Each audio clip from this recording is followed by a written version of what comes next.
And we are live for another edition of Keep Calm and Carry. This week, I am super excited to bring you guys KD from NOC Firearms Training. This is a guy that I have been talking with for quite some time. I actually got a chance to train with him recently when I took the defensive pistol one course with Provictus Group in St. Louis. So I'm super excited to have him on the channel to talk about a number of different things. But before we get into that, naturally, I got some shameless plugs that I want to get in there before we get our chat underway. First and foremost, I just want to let you guys know that I have a couple different videos that are up and coming. You know that last weekend I was at the Iraq Veteran 8888's Range Day annual shoot, whatever you want to call it. If you've been watching the interwebs on Instagram and other things, you may have seen a lot of different posts going on, not only with my feed, but a lot of other people's feed as well. And so I'll have a little bit of a kind of a recap of what I did there. It'll be very short, it won't be very long. But I also got a chance to meet Brandon Herrera and talk about his new AK. So that will be interesting. I'll have a separate video on that. I've got 500 rounds completed in my G2C, my Taurus G2C. So we're going to be talking about that here pretty soon. I've got AR upgrades, AR pistol upgrades to talk about, and still need to get you guys a video on my Glock 19 upgrades as well. So those are what I am going to be working on here over the next couple of weeks. Just down here checking my notes on how things want to run tonight. So real quick, I want to say thank you very much to all my Patreon members. Naturally, it's there if you guys want to contribute and participate with the Patreon stuff. There's a whole bunch of extras that go along with that group. So by all means, feel free to swing by. Link to that's down if you're interested. No pressure whatsoever. But I do want to say thank you to my Patreons. First and foremost, Craig is the original Patreon, so thank you so much for being the first. We also have Drew, James, John, Luke, Phil, Puck, 66871, The Semi-Armed Life, The Real Gun Snob, and Todd. Thank you so much for everybody for contributing to the channel. It means a lot. We recently had a milestone with Patreon, and that milestone was as soon as I reached 10 Patreons, I was going to give away a Fit and Fire t-shirt. We did that just last week, so surpassed that milestone, that is. So I went ahead and put all the Patreons into a random number generator, and it picked number 1, and that number 1 is Craig. Craig's the first one, so he is going to get a free Fit and Fire t-shirt. So I will link up with him and get his information and send that out. So again, swing by Patreon. You guys can check out all the different tiers that I have. If you want to donate $1 or more, you can donate whatever you'd like if you want to. Not necessarily asking for a handout at all. With that being said, let's swing on into the chat room and see who has reported for duty. Up and first is Drew. First as usual, not all the time, but he is right in there. Big Al, Frank, Sean Reed, thanks for swinging by. Andrew Dahl Ray, appreciate it. Special K, and 182nd, look at that, 182nd ideas with the jack wagons. What's going on you there, jack wagon? Grim Reaper jumped in real quick as well. So as mentioned, we've got KD from NOC Firearms Training. I have had a chance to meet him initially from NRAM. That's the first time that we met each other, and since then had a chance to train together with Ken from Provictus Group. So, Katie, thanks for joining us. I sure do appreciate you spending your evening with me for at least an hour anyway. And can you tell me a little bit about yourself? What got you started in firearms training, and what kind of keeps you motivated to keep going? Oh, just with the guns? Oh, that's easy. So I'm in St. Louis, Missouri, and when I turned 21, I decided I wanted to take on a career with the St. Louis City Police Department, right? Thought it'd be a great idea to be a cop and rid the neighborhood of all the bad guys. What I wanted to do. Problem is, I was about 450 pounds when I decided to do it. Yeah, so it was a lot of obstacles in my way, so to speak. So during my weight loss journey, if you will, I still joined the PD. I walked in at PD on a Monday, and it was kind of unforeseen. I was employed with them within 4 days. Like, they liked me that Wow. much.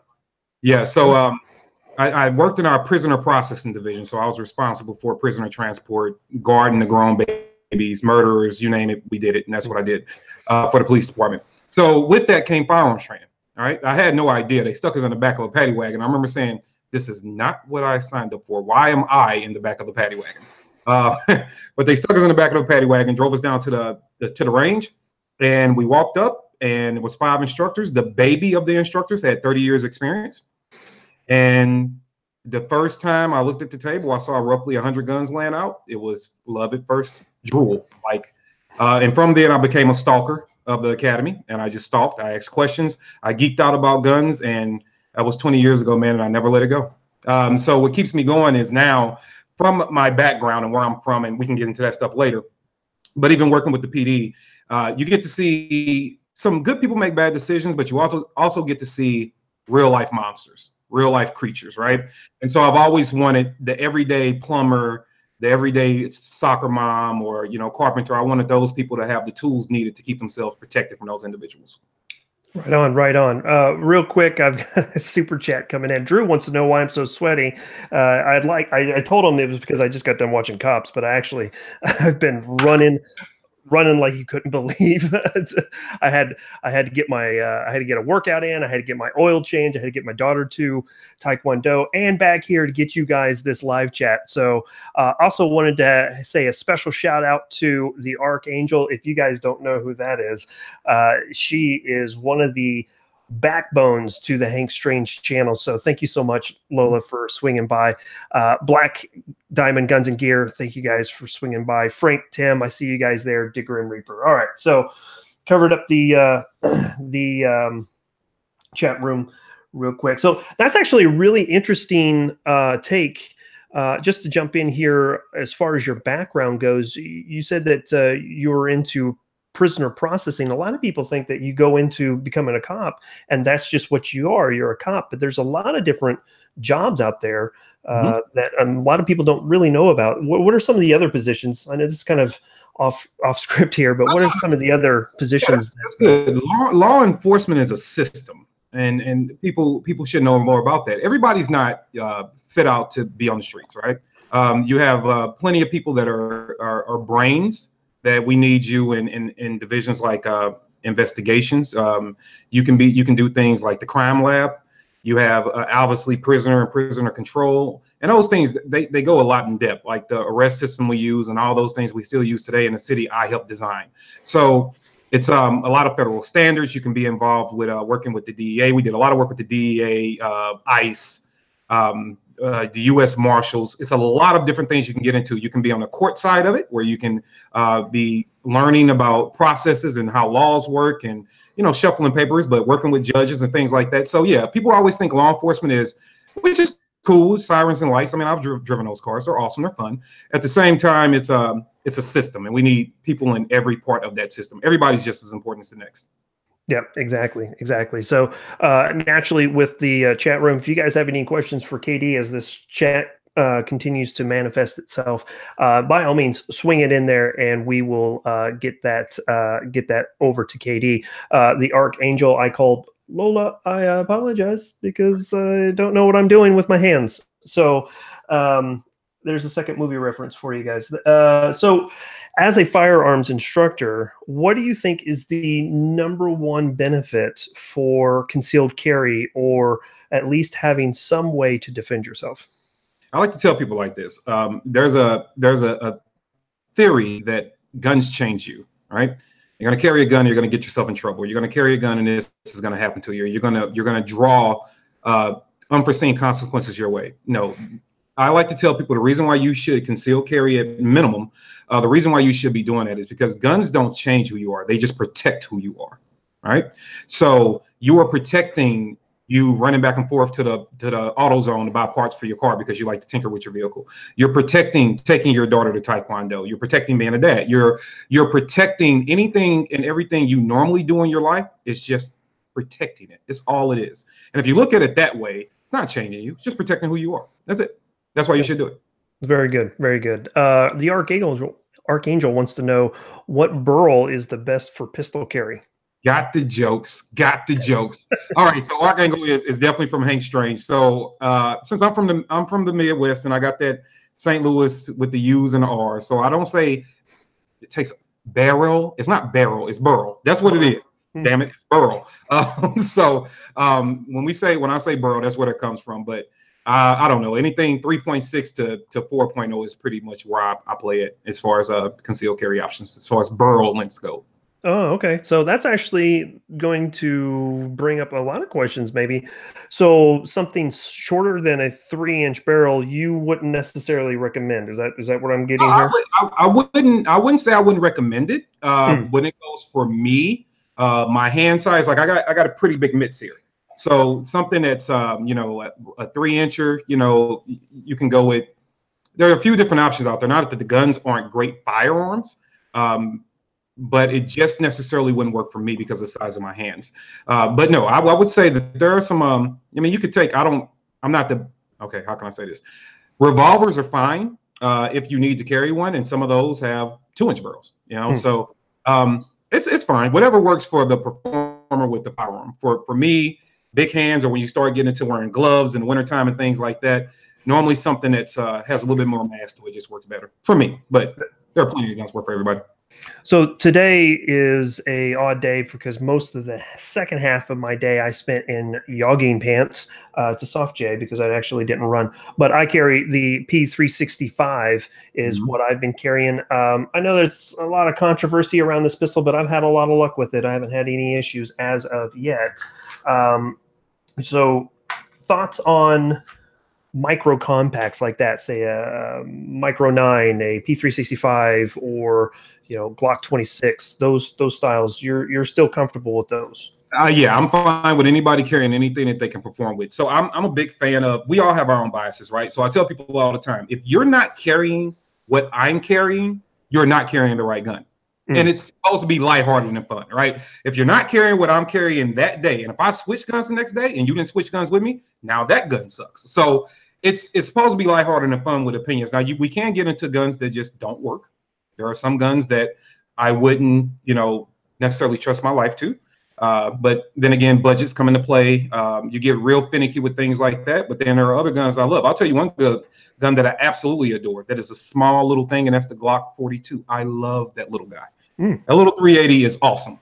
It just really is. And then this is a little bit bigger, but Smith & Wesson recently, I believe last quarter, released the Smith & Wesson Shield 380 Easy. Yes. It's a little bit bigger, but that's an awesome gun. Had a little issue with the safety engaging while you were firing, which was weird. No worry about that. but they're fine. I mean, if you have the need for one of those, like when you said you were yogging with the soft J, when I go out and go for my little, if you're yogging, I'm probably walking. But when I go out for my little cardio, I'll have that Glock 42 on me all day. I love that little bit. Yeah, that's pretty cool. That's pretty cool. One question that we had, it's kind of a twofold question. I'll jumble them together. Is kind of what are some of the tensions in St. Louis these days, and how does that kind of reflect to concealed carry laws in the St. Louis area? Tension. So we've been pretty lax. Like we've had a few court cases that have caused some stir up around here. Obviously, St. Louis and Ferguson are synonymous. The after effects of that have calmed down. St. Louis is no different than most urban environments. It's a violent place. It's a beautiful city. It really is. It's just we do have a propensity for violence. We are always. I don't think we've fallen out of the top 3 in a decade. Oh wow! I think we're always 1, 2, or 3. So it's a great town. Once again, I would tell anybody to come visit. It's a great place. I've had plenty of industry people in town. You were in town. Like we've had plenty of industry people in town. Nothing's gonna happen that you shouldn't be prepared for. But as far as tensions go, we don't have anything right now, thank God, that is driving people crazy, except for our propensity for violence. Man, it's just we've got a lot of different things that are happening with people, just being victims of crimes, and that's what we're trying to get under control. Unfortunately, for whatever reason, it is very hard to get people into the concealed carry lifestyle in the state of Missouri. I don't know why. It is a fight. We have plenty, and we're trying to get plenty more. It is a uphill battle, though. But yeah, I would say tensions. It's preparing people for random violence that attacks and for them to be ready for it. Other than that, we don't have anything on a large scale like Ferguson or anything that's driving us crazy. Right. Very good. So does Missouri have a Missouri, correct me if I'm wrong, is not a constitutional carry state like Kansas is. Is that correct? Yes. So Missouri is titled as a constitutional carry state as of January 1st, 2017. And let me tell you, that is not true. I like to call it more of a statute carry state. It's not true, really a constitutional carry state. And what that basically means is, long story short, if you have a concealed carry permit, which we still offer, we have 5-year, 10-year, 25-year, and lifetime, I believe it is. If you opt not to have one of those levels of protection, then anything that you do is going to be heightened. So if I go into a place where I shouldn't have a firearm, let's say it's a slap on the wrist, city ordinance violation, right? You do the same thing, can escalate to be a felony just because you don't have a permit. So you can carry the gun, and then our local jurisdictions can impact some of their own laws on you. So St. Louis City has an ordinance on the books where you can't be outside of your vehicle with a loaded or unloaded firearm. Now, when the concealed carry law came into effect, that overrode that law. So if you had a permit, that didn't apply to you. Now that we've gotten away from our permit, what basically happens is you are now subject to a lot of those local laws if you don't have the permit. So you'll be fine in one of our suburbs, and you go into our city, and you could be cited and or arrested. So it's not what it seems to be. Right on. So before I go on, I forget the Archangel. He's kind of trolling a little bit because he wanted to know why Springfield's better than HK. But so I'll let you answer that. But also, what are your thoughts on the Springfield XD 10mm? Do you have any thoughts on that? All right. So to the troll, or I like him. He's a fun guy. I don't think that I like some I like the XDM series of Springfields, and I like the M1As. It's not better than HK. Just not. Sorry. Just like they don't make a gun to compete with the USP. Like, I'm sorry. No. Like this little guy here is this VP9. This little guy here is just fine. There's not a Springfield gun I would pick up that I think is better. Now to their, what is it, the TRP 10mm, I believe it is? That's correct, yeah. I know a little bit about guns.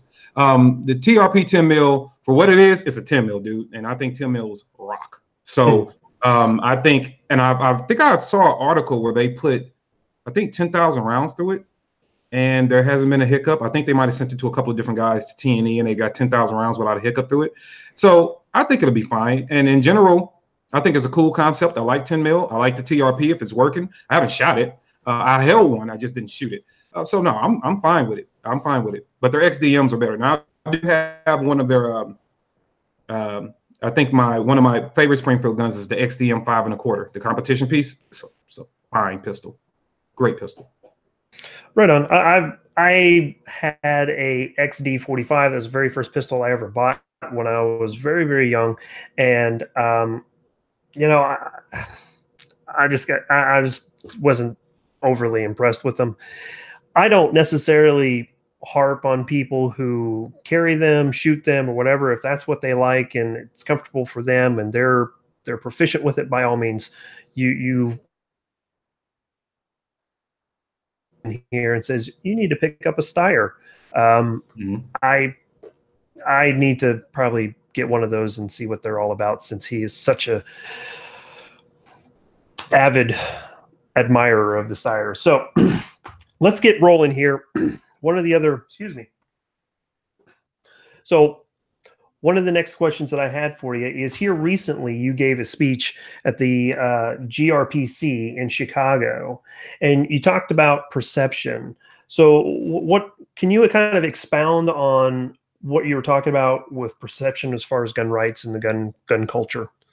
Sure. So, one of the things that I am tasked with, that I task myself with, is I am here to fight for our rights. I am here to not only train people with the physical abilities with firearms, but I want to help educate people on how you use your brain power, intellect, and wit to keep our rights, preserve our rights, and grow our community. So I like to say most of the work is done well behind the gun. It's off of the firing line where the hard work is really done. So up at the Gun Rights Policy Conference with the 2A Foundation, I was actually there for AMCOM. So AMCOM was the Friday before. I was there for AMCOM, and I got notified roughly at 10:30 at night that after they wanted me to speak at the Gun Rights Policy Conference. So I wasn't prepped. I had no prep. I normally don't. I normally just go. So that was fine. So I confirmed, and I got up there. And what I wanted to let people know, and I've done this here at the state capitol of Missouri, and then I did it there too. And what I mean by perception is this, and I like to call it the lost tool in a patriot's arsenal. We have a lot of different reasons to be divided as a country, right? You can nitpick at this thing and this thing. People are bickering and arguing. But one thing I notice is when people are trying to grow the 2A community, like organically, they naturally really want to do the right thing. Sometimes they're just not equipped properly. And you have your point of view can be valid, but it cannot reach the audience you're trying to reach. So let's just take one audience of the many we're trying to reach for the purpose of the GRPC, and that was minorities, right? And so you can argue the second fastest growing demographic behind women in general, but definitely up there in the top one or two. So, I've seen several thousands of debates where people are like, 1776, you need to understand we fought for our rights from Britain and blah, blah, blah. And yeah, you're right. You are factually correct. We can go back to 1774, how things transpired and what went on in 1775 that then translated into 1776. It could have easily have been 1775 if people weren't trying to do the right thing. So don't think we're not familiar with history. However, what can you say where people can say that you understand their perception, right? And so then that opens up doors for you to have dialogue and conversation. So what I mean by that is, majority of Americans, if you say 1776, and I did it at the state capitol in the Gun Rights Policy Conference, said, give me your natural reaction when I say 1776. Woo, yeah, woo, right? And nothing's wrong with that. That is right on. You're supposed to feel like that. I don't want you to take that away. I said, now, give me your natural reaction when I say 1921. And they're on YouTube. Cricket. Both audiences, and we're talking about a total of almost 1,000 people in separate venues, went quiet. They didn't know. And that's fine. Doesn't mean you're stupid. It does just mean you don't know. Now, here's a chance, no different than when you're training on the line. Here's a chance for you to pick up a new tool. So in 1776, we understand we fought for our independence as a country. America was free, right? We get that. So we needed America to happen. I'm not saying we didn't.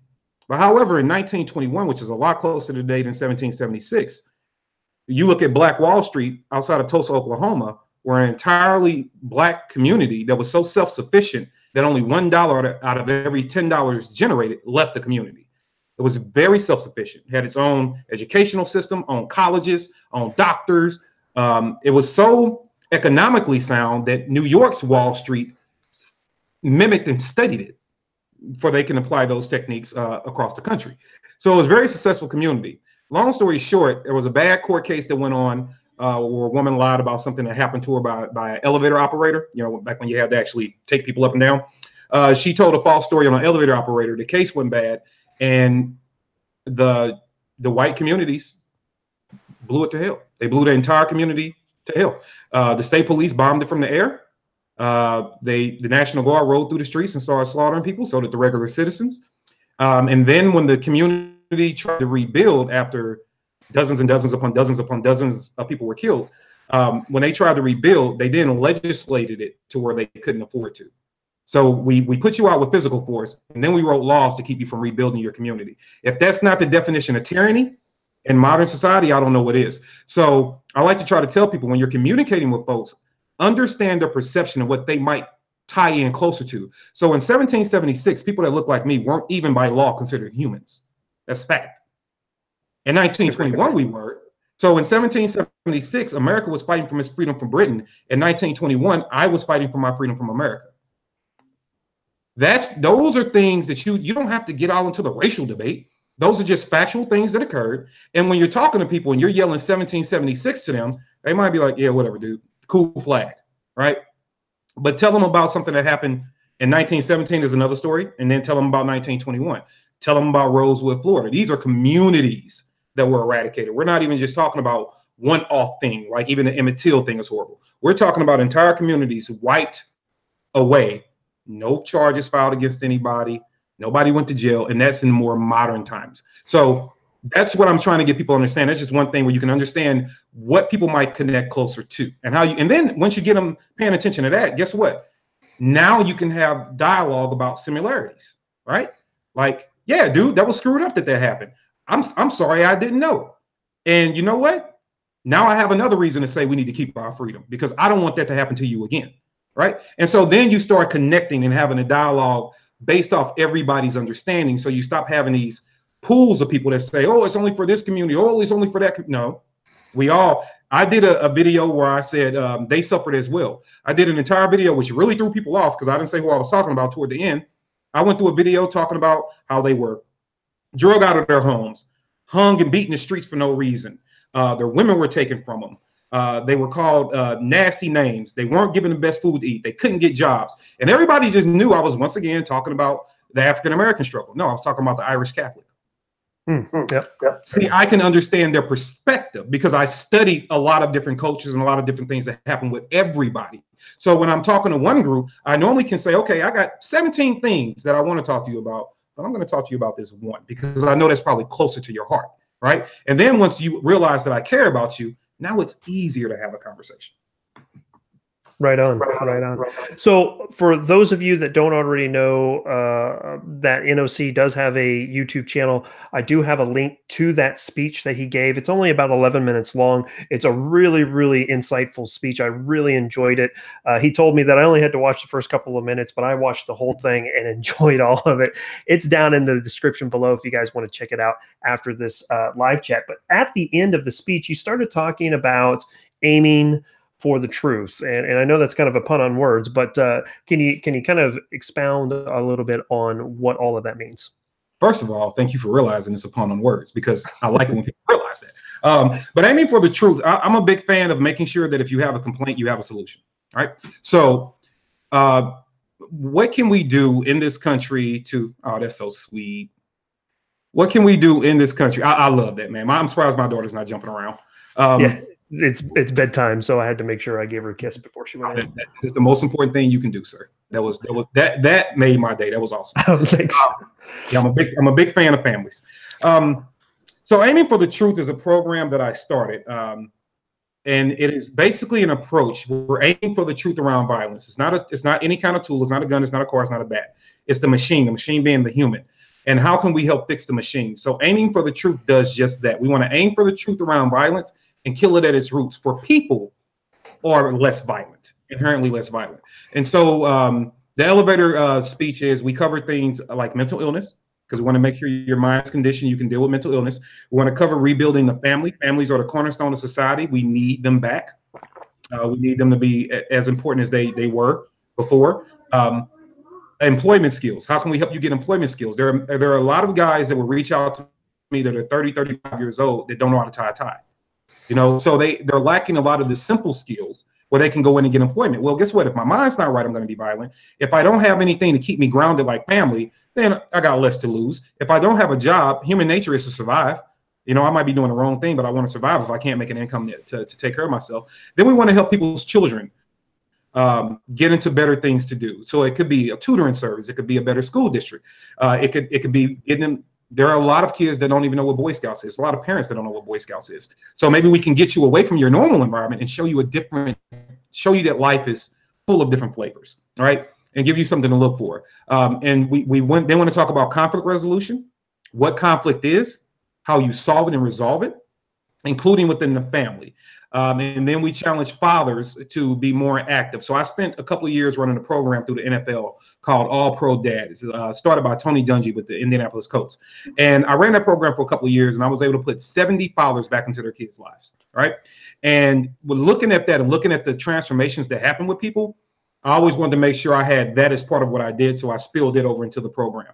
And we have resources there that are available for people to have conversations with. There is a therapist there. They will give a small speech and tell you what they do, and you can visit with them and have a session. And every subject I mentioned, there's a subject matter expert there. And if they're not there, then I cover it. So one of the things I openly tell people is, they're like, well, why is mental illness so important? Shouldn't we just leave that up to the professionals? Well, no. The first time I ever touched a gun, I was 13, right? And I shot it off my friend's back porch. It was his mom's gun that we loaded and we shot it. And I always say that I thought it was it wasn't the bang of the gun that intrigued me at that time. At 13, for a lot of life reasons, I got diagnosed with clinical depression. And so the reason that the gun was appealing to me is because I kept thinking about suicide. Yes. Right. So that's why the gun was so appealing to me. And when the therapist tied it all in for me at the tender age of, 13, 14 years old, when she tied it in for me, what that taught me throughout life is be strong in the mind. But then when it comes to guns and me defending our gun rights, and people are, oh, well, mental illness, and you don't understand what it does to people. Yes, I do. I know firsthand what it does to people. And I also know how you can defeat it. So the tool that I like to say, the tool that once threatened my life, I grabbed it, I took control of it. Now I use it to defend lives. And that's what we do. That's what success is. That's what being a victor is, right? So I'm able to tell that story to people, and it humanizes me. Then I'm not just a gun guy. It's like, oh, that guy's like my neighbor. He's like a real person. Oh, he just wants to help me with all these things. And it's not a gun event. We don't even have guns there. Now, the thing is, once we help people build all the equity into their lives, once you now can see, I'm going to use 3 of the resources here to build a life. And I'm around people that believe in me having a life. And now I have the equity, and it's personal then, right? It's personal. When me and you say Second Amendment, you understand the train smoker things you're defending when you just say that. I understand the train smoker things I am defending that are personal to me. But a lot of people don't have that equity and that value. So once we help them have value, now let's talk about the insurance program to that value. That insurance program being the Second Amendment. And let's educate you on that. And so that's how we end the event. And, it's been successful, man. It's been fun. So listening to what you had to say there, and listening how you're kind of building a good foundation for these young adults, and then trying to build them up from there, for the individuals that may not have the ability to have a good, stable home life, what are some of the techniques and things that you do to help train them to understand, this is how I can go about being a decent person without falling down the rabbit hole? Yeah, so when I mentor people more one-on-one, because sometimes the events aren't going on when people make calls or want me to stop by, and I deal with a lot of people. I'm from the inner city, and like I said, I walked outside. There was a Tombstone retailer 3 doors down from my house, and across the street, the city's largest cemetery. So I understand what seeing prostitution, drugs, and a lot of times people get into they're victims of their environments. Now, I tell people all the time, everybody's battlefield is different. Mine was the inner city. Somebody's can be in the suburbs where dad is beating them upside the head every single day. And yeah, they got a big, beautiful house, but they're suffering on the inside, right? So the first thing we always want to do is remind people of their value. And the way I do that is I like to pull out things in them that they're great at, right? So you might be great at math. You might just be a great person. You might be kind. You might open doors naturally. You might be a sensitive person. Maybe you have a musical skill. You try to draw those things out and let them know I appreciate that about them, right? And then from there, how do we enhance that? And so how do we get you more involved in whatever you're already good at, so we can start changing how you value life and you value yourself? And once we get you to a point where you understand that you are valuable, then sky's the limits. So that's the first step. And it doesn't matter what your environment looks like. If I can put heaven in your heart, your environment won't matter. That's pretty awesome. Elena here, she's from Semi-Armed Life with Mike, and she makes a kind of a good point here. And I don't like to really swing left or right or anything like that, but the point that she's trying to get at is that, media is trying to project Kanye West as having mental health issues, and then he's not allowed basically to kind of speak his mind. It's from a social aspect. I mean, is that even a thing, you think, or do you think that he's just trying to do his own thing to be controversial? So I don't pretend to know Kanye. I'm a big fan of Kanye's music. Always have been. Through the Wire was one of my favorite jams. Jesus Walks was a classic. I mean, guys got some great music. So I don't pretend to know him. I will say that I thought before all these things happened, before this entire episode, that you can kind of, you know, pick up if you followed him for a while that he's at least under stress. I'm not going to say he's mentally ill. I would say he was under some kind of just stress. But hey, you're rich, you're successful, you're all over the place, you're working hard, you know, stress happens. So do I think that he is mentally ill because of his viewpoints? No, no, I don't think that he's mentally ill. I think that he is sharing how he feels. He's free to share how he feels, and then people are free to feel how they feel about what he says.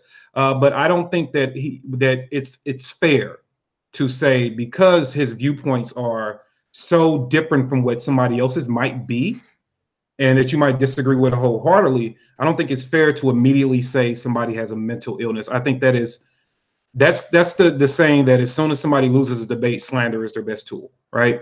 So I don't agree with that. Now you can disagree with what he says, and we can have rational conversations about that. But saying a man is mentally off his rocker because he says something that you don't like, I think is unfair. Disagree with his points, don't attack him as a person. Yeah, and to hear people in the media, regardless if they're an actual reporter or not, to come out and say some things like, "This is what happens to Black people when they don't read." You know, I think that is extremely, extremely disheartening because it immediately draws very decisive lines of, you know, I'm better than you because you've made some weird statements and I read a lot. I think that's, oh man, you know, one of the toughest things to be in this regard. So I don't want people to take it out of context. Just in this immediate regard we're talking about now, one of the biggest things to be is a minority that doesn't think like the majority. So if it is, Kanye has said some things that I was like, what the heck are you talking about, dude? Like, where are you going with this? At the same time, I can appreciate the fact that he's free to say what he wants to say, right? So I appreciate that. And I think that the difficulty is if you are a minority and you say something that is adverse to what the majority of minorities are thinking or saying, then all of a sudden you are a sellout, you are these names, that names, you're mentally ill in Kanye's case. All these things are flowing. Instead of people just saying, I disagree with you, and let's have a discussion about why I disagree with you, then that's fine. And I think the media, what they're basically doing is this. I can sum it up for you. Once Kanye or anybody else starts saying something adverse, well, now we understand that you're separated from everybody else, so you're easier to attack. Now you're away from the pack. So we can attack you and make you look like the outcast and make everybody that you normally supported you and things like that look like you. We can have them say, look, this guy's he's a sellout, man. You don't, he's not part of the camp. He's not part of this and he's not part of that. And yeah, that's what they're doing. They basically want to demoralize him to everybody. So anything that he says, even if he says 99 things that are foolish, if he says one thing that has a ton of validity to it, they would succeed in taking his value away, right? And I think that that's sad. I think that people should be able to say what they want to say, and you should be able to disagree if you want to disagree. Yeah, exactly. So we've kind of kicked that dead horse and gone down that rabbit hole, and I appreciate you entertaining that. I just wanted to say hey to a couple people that jumped into the chat. The Archangel, he jumped in and then jumped out and then jumped back in. So thanks for spending time with us. Special K's in there. Thanks for swinging by as well. I really do appreciate you guys. Again, if you have any questions, throw them into the chat and I will get those answered just as quickly as I possibly can. Let's see the AK video. My goodness. So thanks so much. Oh, Yehuda has jumped in, a mutual friend of ours. He was in the chat room there for a second. And then Jackie Billings, our wonderful freelance writer. She was saying that she was the young lady running up and down the aisles taking pictures of you every 5 seconds at the conference. So. Those photos, lady. Yeah, right, exactly. And then Kevin Ekdahl jumped in. Hey, Kevin, good to see you. Sure do appreciate you. So let's get in talking about training a little bit, because that's kind of a bit of a hot topic for me, especially this year. I've been really trying to get into as much training. We are actually supposed to link up here a couple of weeks ago to do some do a carbine course. Unfortunately, our schedules didn't marry up as best as I thought it was going to. So hopefully we can get together again here in the future. But one of the questions that I had for you is for the new shooters, or maybe the experienced shooters that don't have a lot of time on their hands to be able to get to the range or get to a course, or what do you think is some of the best advice that you can give that the new or experienced shooter could do if they don't have necessarily the time to get to a course? The first thing I would say is, even if you're pulling it, which I stretch, but even if you're pulling it off social media, pull something that you can actually work on from a competent instructor. Pull a drill that you can do at home, dry fire, things like that. Pull drills down that you can do at home that will save you time and save you money. Because everybody, as much as we would like to say, everybody can afford to drop. It's not just, the $400 or $500 on training. It's the ammo, it's the travel, it's the lodging, right? It's gonna get pretty expensive. So pull stuff down that you can do at home. Nice dry fire drills. I would also like to say the best thing you can do is to make your time valuable. So when you pull down those, say you got two drills, two techniques you're doing at home, right?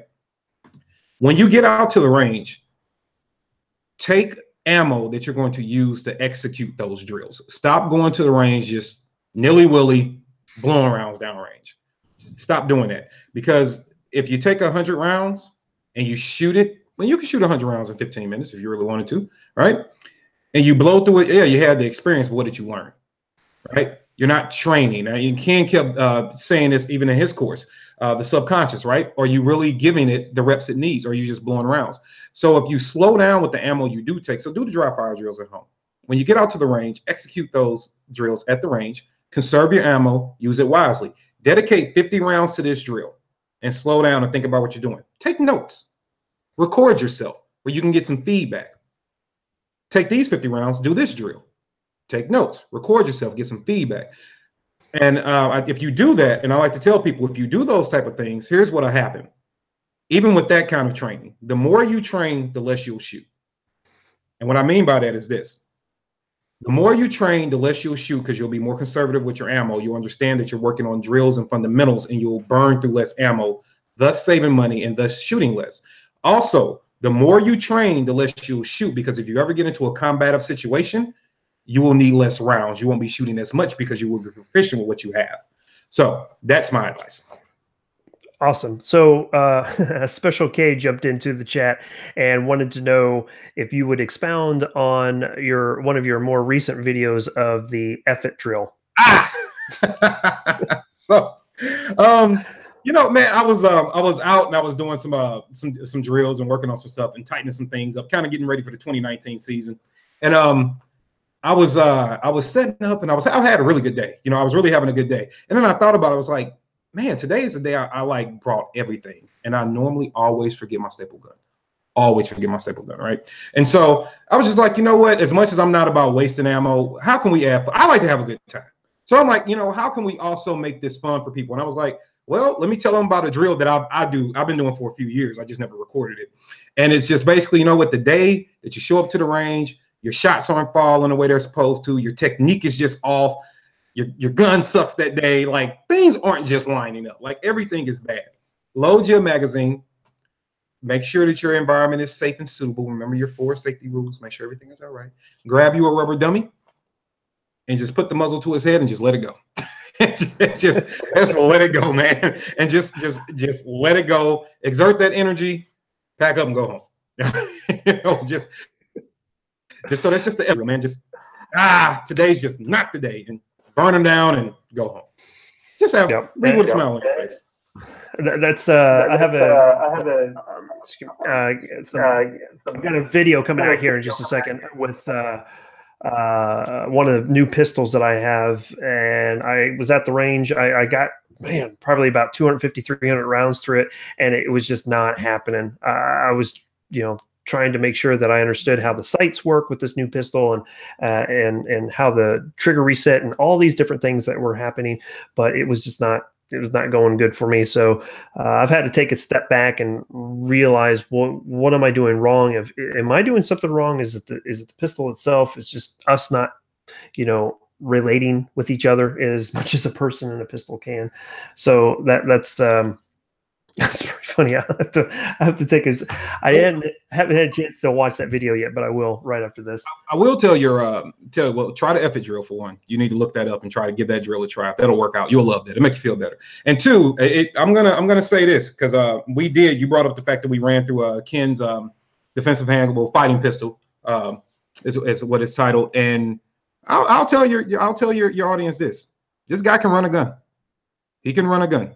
So it's no, you can't. It's all. I'm serious. It's always nice when and I get to deal with a lot of industry people, right? But rarely do you actually get to spend 16 hours on the firing line with them, like there. And man, we don't have to say names, none of that. But there are a lot of people that won't shoot in front of other folks. They just won't do it.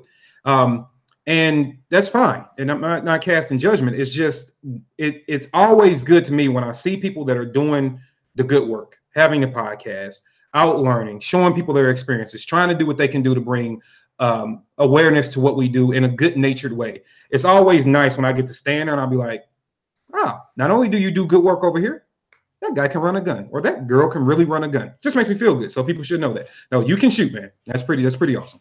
I appreciate it. I really try to stay humble with it because, it's been a long time since I've actually ever even heard anyone say that. In my mind, I kind of doubt myself, especially like yesterday when I was running the 3 different platforms that I was running yesterday to get video of a couple different things that were going on, and it just wasn't coming together. It was about 40 degrees. It was misting. The snow was getting ready to hit, which is crazy for mid-October. We got 2 inches of snow.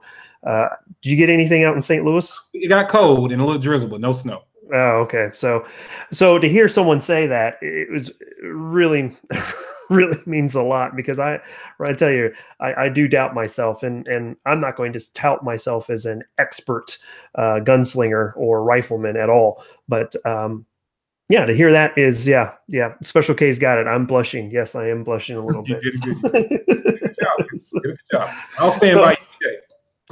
So you've talked about being from St. Louis. You've talked about being from the inner city. What is, for someone like me, I grew up in Wichita, and our claim to fame was in 1994. We were the 7th most deadliest city for gang shootouts, and that's really all we've got going for us besides McConnell Air Force Base.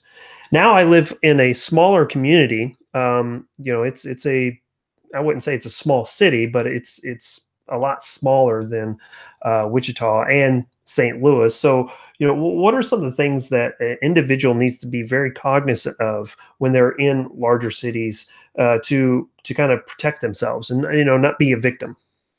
Well, especially if you're a tourist, watch your conditions and your color codes, right? So you never want to be in condition white, which basically means that, you're walking with your head up like this all the time. You're looking at the architecture, you're visiting family and like, hey, because you're on vacation, everything's great.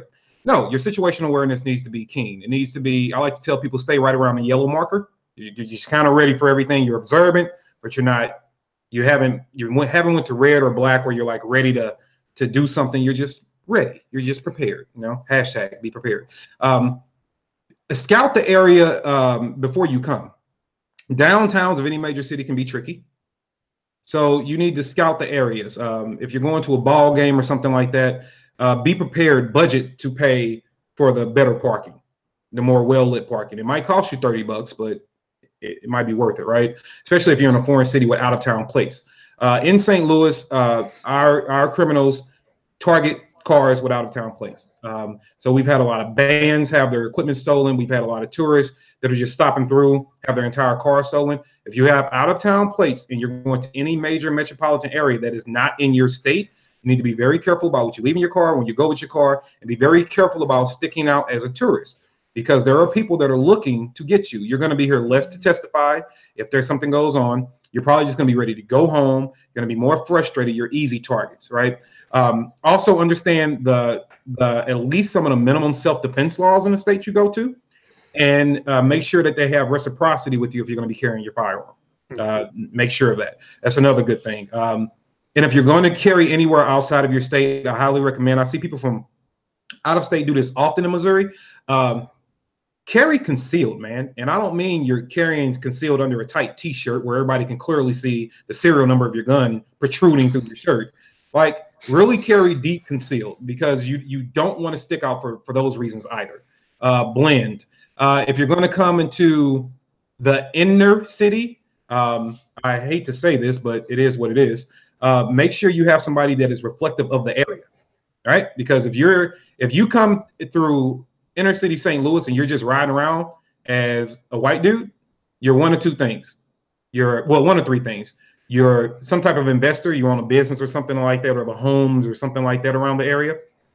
You are a drug addict, or you are a cop. So either way, it won't work out well for you, because if you're an investor, you probably got some money, so we should rob you. If you are a drug addict, well, we're probably going to do something to you as well. And if you are a cop, then we all know how that goes. So be careful. You have to be mindful of making sure that you match your environment. And it's sad to say, and it's not for the good people that live there. It's not for the hardworking, everyday folks that don't give a damn what you look like or where you come from.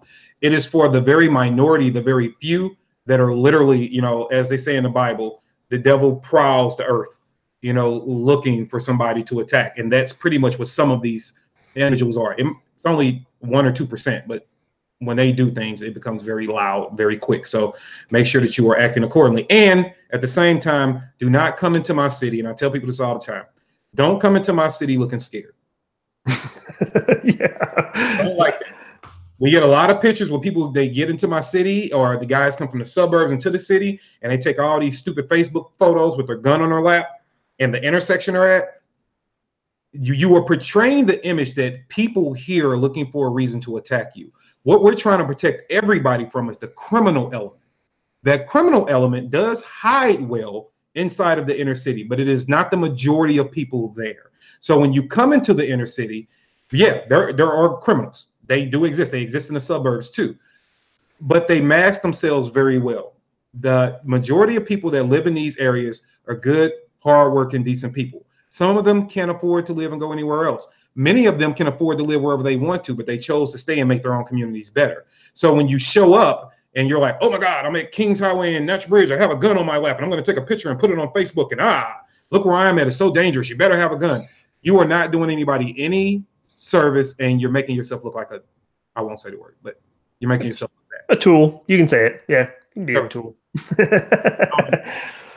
So for individuals that are traveling to, say, a state that has very restrictive gun laws, we won't necessarily need to point which states those are, but everybody knows them. What do you recommend? You can't carry your gun. They don't have reciprocity for your CCW. So what is the next best thing that you think should be carried? I would reach out to a local. I would never, and I'm just telling you, don't reach out to law enforcement. Cops don't know laws. I tell people that all the time. You know how you have juvenile detectives? They're great at being juvenile detectives. You have traffic cops that are great at understanding traffic laws. You've never seen a division called the gun cops, unless you want to say the ATF. But you've never seen it in a patrol. Like, name me one city you rolled down and the police car said gun cop. Self-defense cop, right? So you don't have those experts. They arrest you if they think you did something wrong, leave it up to the prosecuting attorney. So I would reach out to a local attorney or the attorney general's website, or a local competent instructor that lives in the area, and ask them what other options you have. Do they have any kind of restrictive knife laws? Can you carry a nice blade? Some states don't allow you to carry automatic blades. Some, it has to be shorter than 4 inches. Like, find those things out, and then see if mace is an option for you. And if you carry mace, carry foam mace, not the aerosol mace, but more of the foam mace. And see if you can carry those things to defend yourself, and always carry you a nice flashlight so you can see, target identification. If you can carry a knife legally, carry that. Make sure you carry the right kind of knife. Make sure you carry foam mace will be my recommendation. And yeah, that's what I will go with. Right on, right on. So one of the last questions I wanted to run by you real quick. We got about 5 minutes. Hopefully this will be one of the last things we chat about. But reverting back to, say, necessarily the first time firearm purchaser, what do you recommend? Do you think, is there a specific specific pistol that you think fits best with a first time buyer, or is there a specific rifle? What do you recommend for the first time buyer? Anybody, this is the first time buyer. Anybody that tells you, if you just are talking to them and they say, buy this gun, walk away from that person. Very good. No right gun, and nobody can diagnose you that well. To just say, oh, you've never shot before, you need a gun, oh, blah, blah, blah. You know, walk away from that dude. Because there's a bias they're trying to play on you, and you got to be careful. So for the first time shooter, I would highly recommend, if you can, find a range that has rentals. Right? Find a range that has rentals and let them know, hey, if you don't talk to them, like, hey guys, if I decide to buy a gun from you, could you cut me a break on the price of renting the guns? Just ask them. Like at the range that I'm on like that, what we do is if you buy a gun from us that day, we waive your lane fee and your rental fee. And we apply that towards your purchase. That way you can save money. So that's the range St. Louis West in Baldwin, Missouri. That's how we do it. The range where you shot at, where we were. The range, yep. Yep, the range. So things like that. If you don't have, if the range doesn't offer rentals, all these people that have been telling you how cool it is to shoot guns, put them on the spot. Say, I need you guys to meet me at the range and bring your guns. I want to shoot your guns. Right? I'll buy the ammo, but you bring the guns. I want to shoot your guns. Right? And what you're looking for is not the gun that you seem to be most accurate with. Don't shoot 2 magazines and be like, well, this gun was a little bit to the left and low. I can tell you in 5 seconds why you were doing that. Oh, this gun, everything seemed to be right in the middle, so this is the gun I'm going to buy. No, that's not the right thing. Get with somebody that can help you diagnose what you're doing. And the biggest piece of advice I can give you is this. Never buy a gun for tomorrow. Buy a gun for 5 or 10 years in the future. Here's why. If you buy one for tomorrow, there are a couple of things that could be going on. A, you're making an impulse purchase, right? And you're just thinking about, oh, I want to have this cool gun to defend my home with. And you make that impulse buy, or you're under some kind of stress. Something just happened to you, traumatic, and you're just going out buying a gun. We don't want that to be the case in either situation. So don't do that. Buy it for 5 or 10 years in the future, because everybody can afford to own 10 guns. It's just not going to be a reality, right? So I want you purchasing a gun that can grow with you, that can grow with your experience, right? So I don't want you buying something that only shoots 5 or 6 rounds. If we can think that, hey, in 3 years, I might want to take a defensive pistol course. Well, let's make sure you have a gun that can grow with you. Oh, I want to carry in my house now, but eventually I want to be able to carry concealed later. I just want to protect my house right now. Okay, let's get you a gun that does both, right? Let's get you a fit. So don't think about tomorrow. Think about a decade out and what you might do, and get the platform that fits that. And buy a quality gun that's going to work 10 years from now, that's going to have plenty of accessible parts, accessories to go along with it. So your gun can grow with you amongst your experience. And so you're not hindering people from growing their experience with firearms, because every time they want to do something different, they have to go buy a new gun. And the last thing with ARs, I see a lot of advice about telling guys or girls are going to be first-time AR platform owners to go out and build the rifle. Do not do that. Go out and buy you can get I like the M&P Sport 2. It's a fine rifle, right? That's good. Yeah. It's a fine rifle. Go out and get something like that. You know, it's less than $1,000. It's a good rifle. Get you a nice, decent red dot to put on top of it, and some iron sights. Learn to use your irons. Get a red dot for $1,100 or less. You can get a decent platform, and then when you decide, hey, I got a couple of years with this gun, I don't like this, I don't like that. Well, then now you know what you want. And then you can build accordingly your platform out. So there we are. That's great. That's great advice. You did say something that kind of triggered a thought real quick. So I have a follow-on question. You said the word for pistols, you said the word accessories. Mm-hmm. What do you think is the best accessory or the very first accessory that a person should buy with a pistol? I'm going to say a light. Yeah, very good. Yeah, very good. Yeah, you got to be able to see what you're shooting at. And follow the light up with a good set of sights. If you don't buy a good set of night sights on your gun, or a good set of sights you can see, depending on your vision, that will be number 2. But definitely get a light. Enforce makes great lights, by the way. Shameless plug there. Enforce APL or APLC or a TFX for your handheld needs, and you'll be good to go. There you go. There you go. So, Katie, thank you so much for joining me tonight. We're right about at an hour, so I don't want to take up too much of your time and monopolize your evening from your family. So thank you so much for taking the time to speak to us. You've just unleashed a whole bunch of great information. I encourage each and every one of you guys to swing by NOC Firearms Training's YouTube page. I've got a link to the speech that he gave down in the description below. Swing by, check that out, because I think it reinforces a lot of the things that he said here tonight.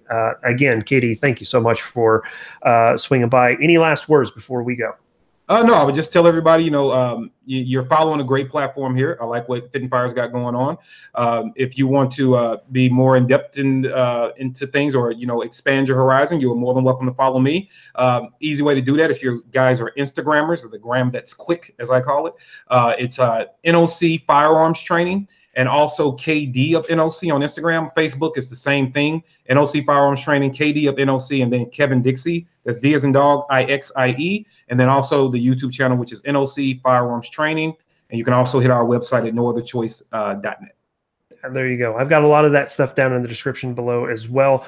I will say, by all means, swing by KD's website. He has lists and schedules rather of his trainings that he does do. So if you guys are in the region, and I'm saying region because I'm more than willing to make the 6-hour trip to go do a quality training session with KD. I would encourage anyone else to take the time and effort to travel and get some good quality training from an individual that has a resume of good training behind them. So with that being said, again, thank you so much. I've got a whole bunch of different stuff going on with the channel here coming up pretty quick. Next week, I've got a great live chat already lined up. You guys are just gonna have to wait to find out who I've got listed.